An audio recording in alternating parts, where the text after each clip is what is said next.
Olá, meu nome é Karina, sou professora de Química e Física aqui no Fundamental da Oficina do Estudante. Hoje eu vou conversar com vocês um pouquinho sobre estrutura atômica. Já deixei uma lousa pré-montada aqui, que é mais ou menos como eu trabalho com o meu pessoal do 7º ano. Então, rapidão, no início, quando eles pegaram a menor parte da matéria, eles achavam que isso era uma estrutura indivisível, tanto que o nome átomo vem de não divisão. E achavam que isso era como se fosse uma bola de bilhar. Conforme os estudos foram aumentando, o conhecimento científico aumenta e descobrem que essa bola de bilhar não existe e que dentro do átomo há partículas ainda menores. Então a gente vai estar vendo hoje essas estruturas menores dentro do átomo, que a gente acaba chamando de estrutura subatômica. Das estruturas subatômicas que nos interessam no 7º ano, temos 3: os prótons, os nêutrons e os elétrons. Cada um deles apresenta uma representação e uma carga elétrica. Ah, e o nêutron está vazio? Não tem carga? Exatamente, não tem carga. E eu trabalho com a massa relativa deles também. Se a gente prestar atenção, a gente vai ver que o próton e o nêutron ele tem massa relativa de 1. E que o elétron tem uma massa de 1 dividido 1840 vezes. O que isso significa? Poxa vida, que eu preciso pegar 1840 elétrons para formar um próton ou um nêutron. Aí o que a gente fala? A massa do elétron é desprezível. A gente nem conta a massa do elétron. O que me importa do elétron? A carga elétrica.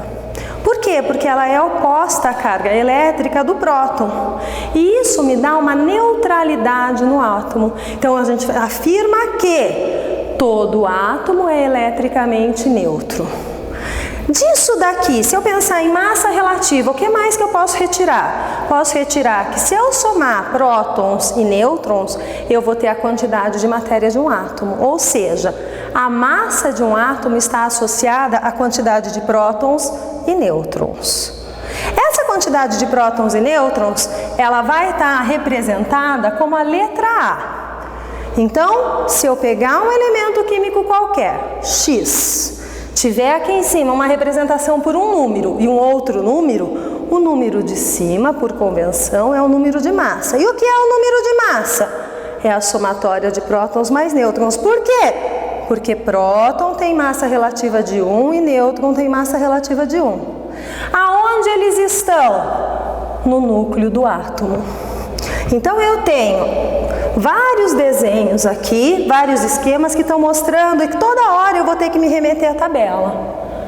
Aí esse número aqui embaixo que você não falou dele ainda, o Z é uma outra representação para o próton.